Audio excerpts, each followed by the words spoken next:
Bismillahirrahmanirrahim. Assalamualaikum warahmatullahi taala wabarakatuh. Syukur alhamdulillah kita bertemu kembali dalam sesi PDPR kita pada hari ini. Dan kita akan sambung kepada tajuk tambah dan tolak nilai wang. Okey. Cikgu harap semua anak murid cikgu berada dalam keadaan sihat sejahtera hendaknya. Dan cikgu harap juga kamu telah bersedia untuk nak sambung balik pelajaran kita untuk subjek matematik PDPR kali ini. Okay. So untuk hari ini kita akan masuk pada tajuk tambah dan tolak nilai wang. Kamu boleh rujuk buku teks muka surat 91. Okay. Buku teks muka surat 91. Okay. Untuk tambah dan tolak wang, okay, sebenarnya konsepnya adalah sama. Macam kita belajar tambah dan tolak nombor bulat ataupun tambah dan tolak perpuluhan.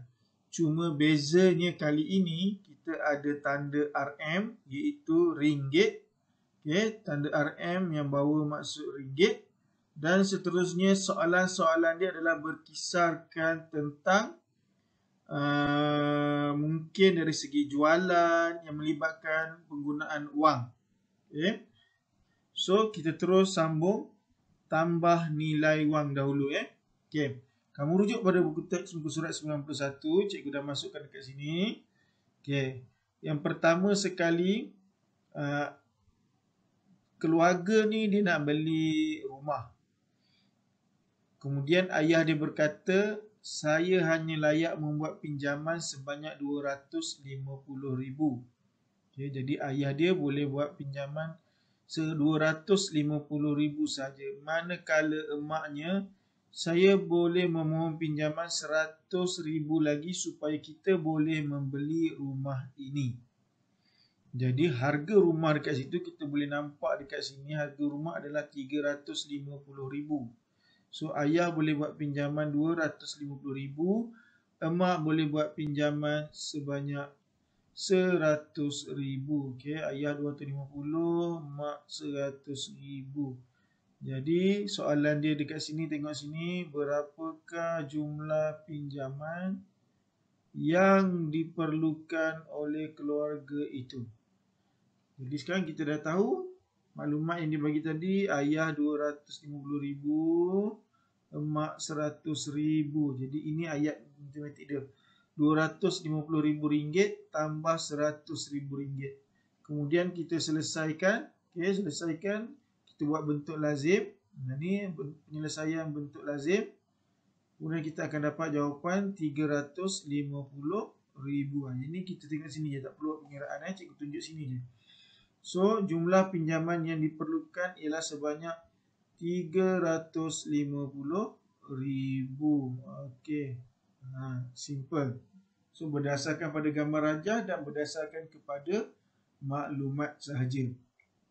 Okey. Kita pergi kepada contoh yang kedua ini. Okey, soalan nombor 2 ni.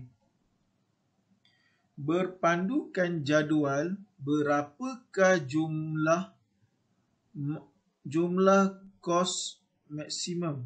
Okey, kos maksimum maknanya jika seorang dermawan ingin menanggung setiap satu rawatan pintasan jantung, dia nak tanggung rawatan pintasan jantung, pembedahan jantung terbuka, pembedahan jantung terbuka dan juga kanser.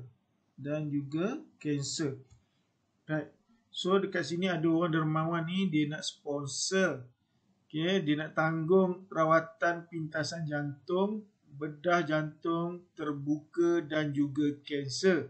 Dan dia tanya situ adalah kos maksimum. Okey, kita rujuk pada jadual. Kat jadual ni dia dah bagi pintasan jantung, pemindahan jantung, pembedahan jantung dan juga kanser. Sekarang kita tengok apa yang dermawan ni nak bagi. Pertama dia nak apa? Nak sponsor pintasan jantung. So pintasan jantung kat sini, kemudian dia kata dia nak sponsor yang maksimum, kos maksimum. So kos maksimum untuk jantung 60,000 Lepas tu dia nak buat apa lagi? Dia nak pembedahan jantung terbuka. Dia nak juga sumbang. Okey, sorry garis tak kena. Pembedahan jantung terbuka. Ni dia pembedahan jantung terbuka. Kos dia adalah 60,000. Dan akhir sekali dia nak tolong untuk rawatan kanser. So kanser dekat sini ni dia rakit kanser. Kos maksimum dia adalah 150,000. Okey, 150,000. Jadi sekarang kita kena kira jumlah. Okey, dia nak apa ni? Berapa jumlah yang dia minta ni, nampak dia minta jumlah. Okey. Jumlah yang dia kena keluarkan. Okey. So, operasi yang kita terlibat, pertama kita kena buat bentuk ni lah. Okay, ataupun sebenarnya bila soalan macam ni kita boleh buat, kalau dalam soalan peperiksaan kita boleh tulis maklumat dia. Kita boleh tulis maklumat kat sini, contohnya macam ni pintasan jantung iaitu RM60,000. Okay. Kemudian pembedahan. Okay, pembedahan jantung sama juga RM60,000. Dan satu lagi adalah kanser sebanyak RM150,000. Ini maklumat yang kita perlu ada. Kemudian baru kita pergi kepada ayat matematik. So ini dia ayat matematik dia. Ayat matematik dia, okay, 60,000 tambah 60,000 tambah 150,000. Kemudian kita selesaikan secara bentuk lazim. Ada contoh di sini. Okey, ini dia buat darab satu-satu. Dia tambah satu-satu. 60,000 tambah 60,000 dapat 120,000. Dia bawa ke sebelah 120,000 tambah 150,000, maka dapat jawapan dia 270,000. Ataupun kita boleh buat sekaligus terus. Kalau kita buat sekaligus terus, dia akan jadi macam ni lah tambah dia. Okey. 60,000 tambah 60,000 tambah 150,000. Okey, jadi jumlah dia sifar 6, 12 tambah 5, 17, 1, 2. Jadi jawapan dia sama je, 270,000. Cuma kita boleh buat cara yang ini ataupun cara tambah terus 3 nombor sekali. Okey, jadi ingat kena tahu maklumat, ayat matematik, kemudian penyelesaian. Tengok operasi apa terlibat, baru kita penyelesaian. Okey. Kita terus kepada contoh yang seterusnya, contoh ketiga. Ini soalan direct question. Okey, RM43,026.70. Lepas titik perbulan ni dia adalah sen, ingat tambah RM150,130.45 tambah RM387,60.20. Okey. Soalan ni direct je. Okey, kita tengok sini. Bila kita tengok soalan ni pula nanti, bila kita nak tulis dalam bentuk lazim, okey, bila kita nak tulis dalam bentuk lazim, kita tahu ada sen. Bila ada sen dia ada titik. Sama macam kita buat soalan titik perpuluhan, nampak? Okey, bermakna dekat sini samakan je ni. Titik perpuluhan dia kena sama semua ni. Nampak ni? So sini titik perpuluhan kan? Sini kena kita samakan. Kemudian baru kita tulis nombor dia ni. Jangan nanti kita salah tulis. Kita susun suka hati je. Titik perpuluhan mesti sama. Macam kita darab nombor, kita tambah nombor perpuluhan. Kemudian barulah kita selesaikan. Okey, macam ni. Okay, tak apa, kita kira balik. Tengok balik kita kira. Yang pertama RM43,026.70. Yang kedua, RM150,000, RM130.45. Kalau kita confuse, ya okay, yang ketiga kita boleh tulis macam ni. Sini titik perpuluhan, nombor yang ketiga ni dia nombor yang ketiga. Lepas titik perpuluhan 2 sifar, bermakna tulis 2 sifar pun boleh macam ni. Sebelum titik bulan mana? Okey, mana sini kita boleh tulis. Sini ambil di sifar, sini 6, sini sifar, sini 7, sini 8, sini 3. Pun boleh kita nak buat macam ni ya, tak ada masalah. Kemudian baru kita jumlahkan. Pastikan titik perpuluhan berada dalam satu garisan. Okey, sama je. Okey. So sini 5, 7, 4, 11, 11, 2, 13, 3, 1 naik atas, titik perpuluhan bermakna ikut sama di sini. 6 tambah 1, 7, 2, 3, 5, 5, 6, 11, 1, 1, 1, 1, 2, okay. 7, 3, 10, sifar, 1 naik atas, 4, 1, 5, 5, 10, 10, 8, 18, 1, 2, 1, 1, 2, 2 campur 3 jadi 5. Okay, nampak? Sama je jawapan dia, RM580,217 dan 35 sen. Nampak? Yang penting cara kamu kira, cara kamu buat penyelesaian. Okey, kita pergi contoh yang keempat. Okey. Contoh yang keempat ini berbeza sedikit. Kita nampak dekat sini maklumat awal dia bagi nombor yang mula ni ada. Okey, nombor yang mula ni ada 246,750. Tambah ni berapa kita tak tahu. Kita tak tahu berapa yang nak kena tambah ni. Jawapan dia 610,525. Kalau kamu jumpa soalan ni, cikgu minta kamu jangan panik. Kamu jangan panik. Kita tengok macam contoh mudah yang dia bagi ni. Kita tengok macam yang ini, yang dia bagi contoh mudah ni. Kita follow je dia. Okey, kita ambil lah nombor mudah. Okey, cikgu ambil nombor lain lah pula. Katakanlah cikgu ambil nombor ni. 2 tambah berapa? Jawapan dia 6. Alright.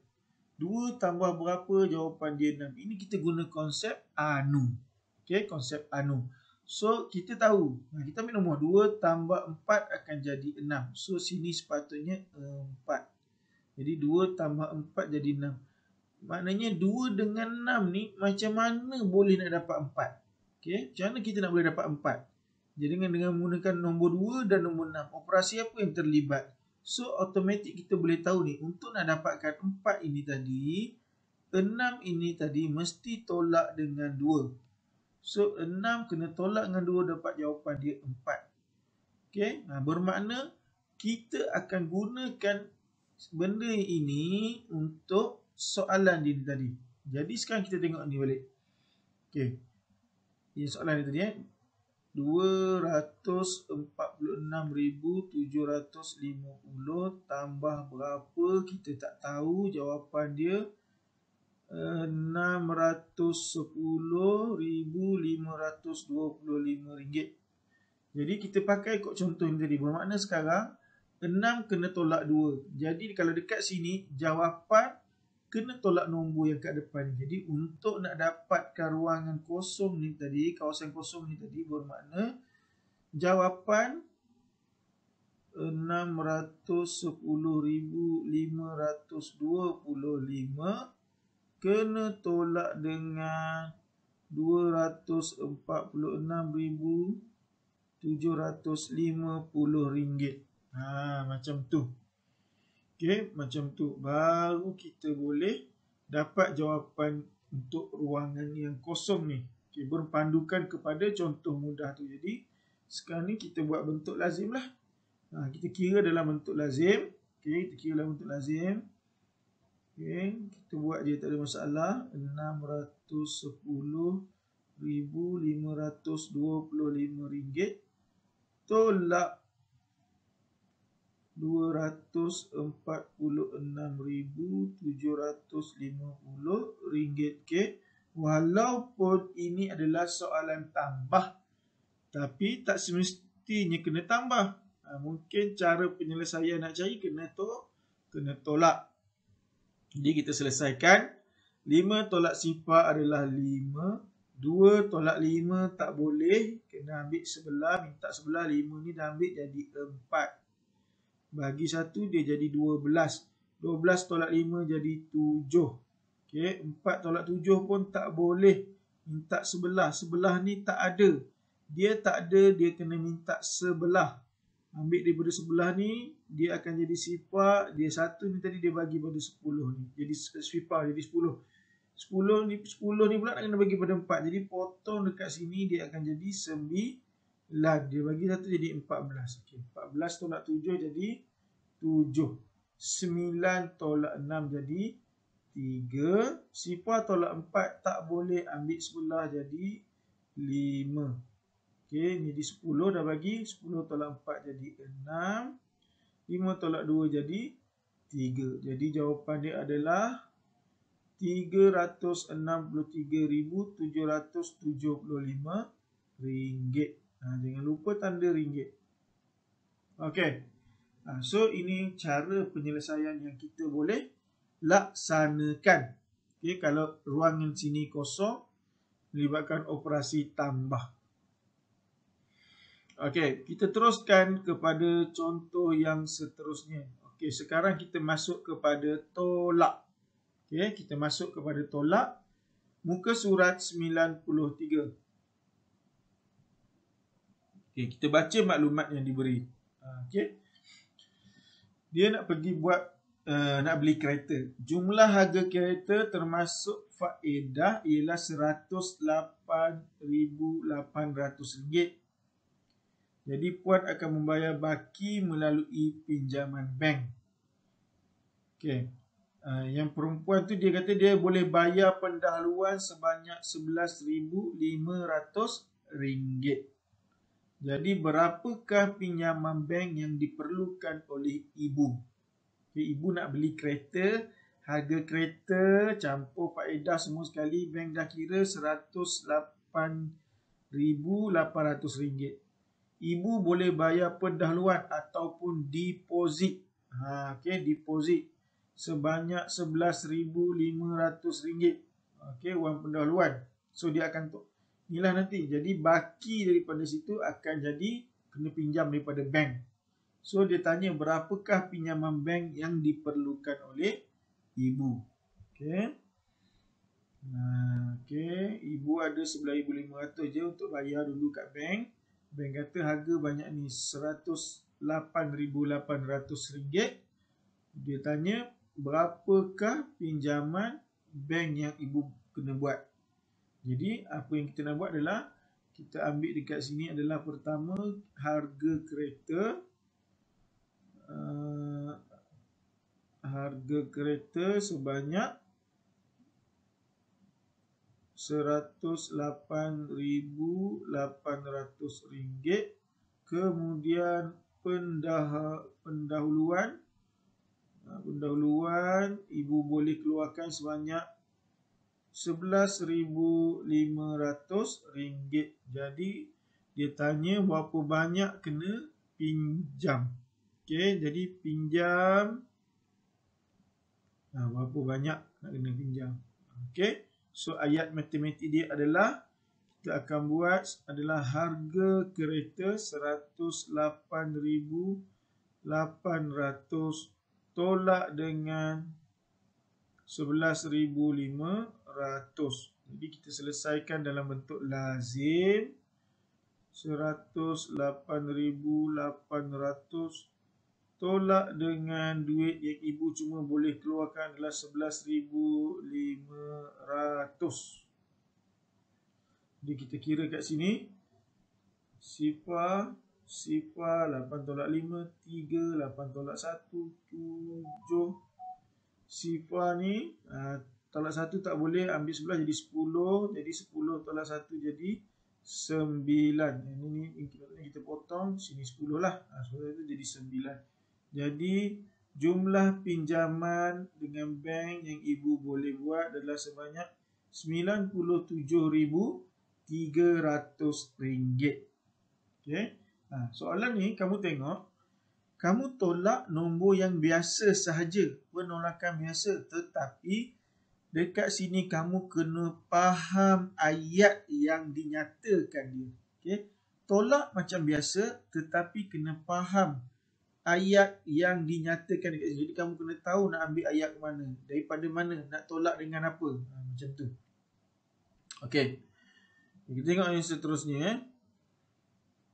Okey.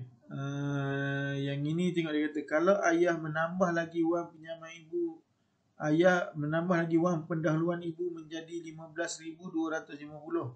Berapakah pinjaman ibu terkini? Kalau ni. Okay. So, mari kita tengok.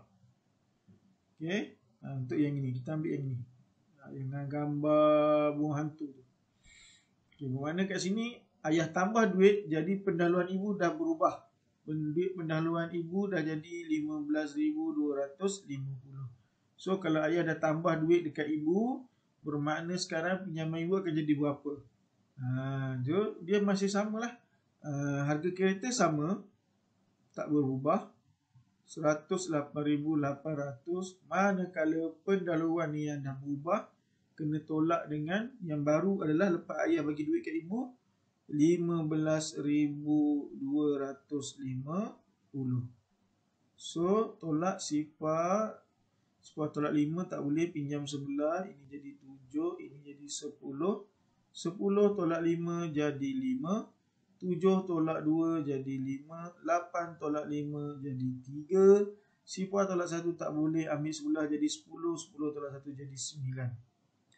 Jadi, harga baru pinjaman, nilai pinjaman terkini ibu adalah RM93,550. Ini setelah ayah tambah duit untuk nak bayar pendahuluan untuk nak beli kereta. Okey. Seterusnya kita pergi kepada contoh yang kedua. Kita pergi kepada contoh yang kedua. Contoh yang kedua kita tengok di sini sahaja. So tak perlu kita buat pengiraan. Cikgu tak perlu untuk kira. Okey, dia direct tolak dekat sini. Tengok sini. 250,230 tolak RM31,879.50. Okey. Dekat sini apa yang kamu kena perhatikan? Nombor ini yang 250,000 ni tadi, tengok dia tak ada sen. Dia tak ada sen. Manakala yang kedua ni tadi, nombor yang nak ditolak ni tadi, nilai yang ini dia ada sen. Jadi bermakna bila tak ada sen dekat sini, bila kita nak selesaikan, kita kena tambah sen. Macam ni. Nampak ni? Kita kena tambah sen. Tapi kita letak apa? Letak sifar-sifar je lah. Tambah titik perpuluhan, letak sifar, letak sifar. Kita tak boleh terus tolak. Ambil nombor ni, ni ada sikit, ni ada banyak. Jadi yang ini pula tolak ni. Salah. Okay, jadi nombor ni, nombor yang besar tetap tolak nombor kecil. Tapi kena tambah untuk sifar-sifar ini, kena tulis. Supaya senang dan kita nampak. Jadi dia akan jadi, bila kita nak tulis nanti, dia akan jadi macam ni. Mana dia tulis contoh, boleh lah bawah ni sikit. Okay. 250,000 RM230. Walaupun dia tak ada sen dekat situ, tapi kita masukkan sifar. Tolak. Okay, tolak. Apa tadi? RM33,879.50. Nampak kat sini. Okay, dia beza dekat bahagian sini. Bahagian sini nampak. Kita tambah sifar-sifar. Kemudian kita selesaikan seperti biasa. Kamu boleh tengok contoh di sinilah. Contoh bagaimana kita selesaikan. Okay. Right. Kalau nak kira pun boleh. Mana sifar tolak sifar. Sifar tolak 5 tak boleh. Minta sebelah. Yang ini pun tak ada. Minta lagi kawan sebelah. Ini jadi 2. Ini jadi 10. 10 buang 1 jadi 9. Ini jadi 10. 10 tolak 5 jadi 5. Ini di 9 tolak 9 jadi sifar. Ini apa ni? Dah bagi 1 kan, dia tinggal 2. 2 tolak 3. 2 tolak 7 tak boleh. Ambil daripada sini dia jadi 12. Ini jadi 1. 12 tolak 7 sini jadi 5. 1 tolak 8 tak boleh. Ambil sebelah. Sebelah tak ada, dia minta lagi. Ini jadi 4. Di 10. 10 tak ada, dia jadi 9. Dia bagi sini jadi 11. 11 tolak 8 dia jadi 3. Kemudian 9 tolak 1 jadi 8. 4 tolak 3 jadi 1. 2 tolak tak ada apa-apa, 2. Jadi RM218,350.50 nampak? Okey. Kalau dia tak ada, kena tambah sifar. Itu je yang ni. Cara tolak sama je macam tolak nombor perpuluhan. Okey, kita pergi kepada contoh yang ketiga. Kali ini kita tengok tolak berturut-turut. Kalau dalam nombor bulat kita belajar tolak berturut-turut. Mana lepas tolak satu nombor, kita tolak lagi satu nombor. Nampak? Tolak 2 kali. Okey, bermakna bila tolak 2 kali, makna penyelesaian dia pun bentuk lazim kena buat 2 kali. Mula-mula sekali buat yang pertama macam ni. Dah dapat jawapan. Ni dapat jawapan, tolak, dapat jawapan. Bawa naik ke atas, letak jawapan yang tadi dekat sini untuk kita nak tolak balik yang nombor seterusnya. Okey, kena tolak 2 kali. Nampak ni dengan ni nilai dia sama. Kuning-kuning ni. Okey, dia tak boleh tolak sekaligus. Okey, jadi kita boleh tengok di sini. Alright, kita boleh buat kira lah. So tak apa, cikgu buat pengiraan. Okey, kita buat pengiraan balik. Kadang-kadang kamu kena berlatih macam ni. Walaupun dah ada contoh dekat atas, tetapi kamu still kena buat pengiraan untuk kamu nak mahirkan lagi. Buat pengiraan berdasarkan contoh. Supaya kita lebih mahir dan tahu macam mana cara nak buat. Kalau salah, kita dah boleh tengok tang mana kita salah nanti. Alright. Ini tolak yang pertama. Bermakna nombor yang ini tolak dulu. Kita kena tolak nombor ni dulu. Okey, tolak ni dulu. Tolak satu-satu. So macam biasalah, sifar tolak sifar. Sifar 1 tolak 8. Tak ada. Macam cikgu selalu cakap, ada RM1 nak beli barang RM8. Tak cukup duit nak beli. Jadi tak boleh nak tolak. Okey, ada RM1 nak beli benda RM8. Tak boleh. Jadi kena minta dekat mak. Mak tak ada duit, mak minta dekat ayah. Ayah tak ada duit, ayah pergi tanya dekat mana ni? Ayah pergi tanya dekat atuk. Atuk pun tak ada duit, atuk pergi bank. Jadi 5 ni tadi ambil 1 akan jadi 4. Bagi dekat atuk. Atuk pun dia ambil 1, dia bagi dekat ayah. Ayah pun dia ambil 1, tinggal 9 dia bagi dekat mak. Mak pun dia ambil 1, dia tinggal 9 dia bagi dekat awak. Jadi baru boleh tolak. 11 tolak 8 jadi 3. Kemudian titik perpuluhan mesti sama. 9 tolak 8 1, 9 tolak 6 3. Lepas tu apa? 4 tolak 5 tak boleh. Ambil sebelah jadi 6 jadi 14. 14 tolak 9 jadi 5. 6 tolak 6 sifar. So sini 9. Jadi jawapan dia adalah RM905,319.30. Tapi ini bukan jawapan akhir. Ini belum jawapan akhir. Sebabnya kamu ada lagi satu nombor nak kena tolak. Okey. Ambil nombor ni, boleh bawa sebelah atau boleh sambung terus kat bawah. Okay, kalau kita buat kat sebelah bermakna RM905,319.30 tolak balik dengan RM54,365. Okey. Tolak jadi sifar 3, 9 tolak 5 4, Itu tolak 6 tak boleh, ambil 11, sini jadi 2, 11, 11 tolak 6 jadi 5. 2 tolak 3 pun tak boleh, ambil 11, ini jadi 4, bagi 1 dia jadi 12, 12 tolak 3 dia jadi 9, 4 tolak 4 sifar. Sifar tolak 5 tak boleh, ambil 11, ini jadi 8, bagi dia jadi 10, 10 tolak 5 jadi 5, maka 8 turunkan. Jadi jawapan dia RM850,954.30. Okey, ini penyelesaian dia.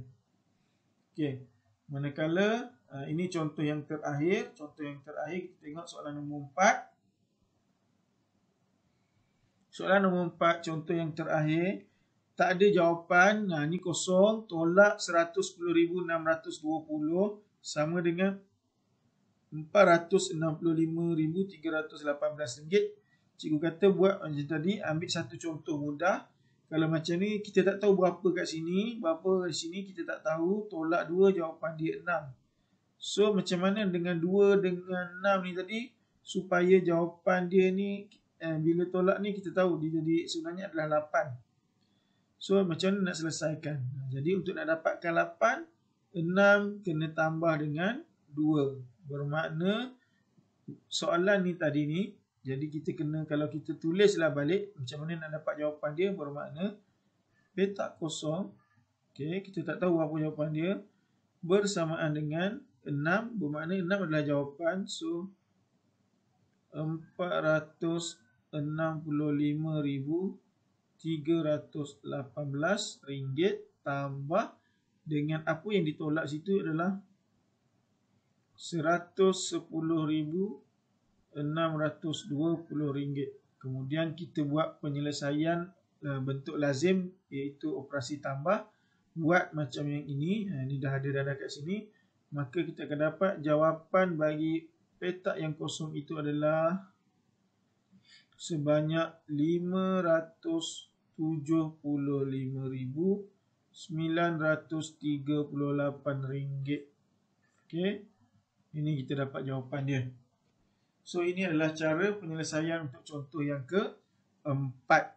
Jadi itu sahaja untuk tajuk tambah dan tolak wang. Okey, mungkin panjang sikit, tak apa. Okey, untuk latihan kamu boleh buat muka surat 92 tambah wang. Soalan nombor 1 A dan B sahaja. Kemudian kamu buat soalan nombor 2. Okey, ini untuk bagi soalan tambah. Kemudian untuk tolak pula, muka surat 94, soalan nombor 1 A, B, C. Soalan nombor 1 adalah ni, sorry. Soalan nombor 1 B, C, D. Okay, B, C, D. Dan soalan nombor 2. Okay, muka surat 94. Jadi itu sahaja untuk sesi pengajaran kita bagi tajuk tambah dan tolak wang. Nanti cikgu akan bincang dengan kamu untuk penyelesaian bagi soalan-soalan yang cikgu bagi ni. Itu sahaja daripada cikgu. Terima kasih semua. Assalamualaikum warahmatullahi wabarakatuh.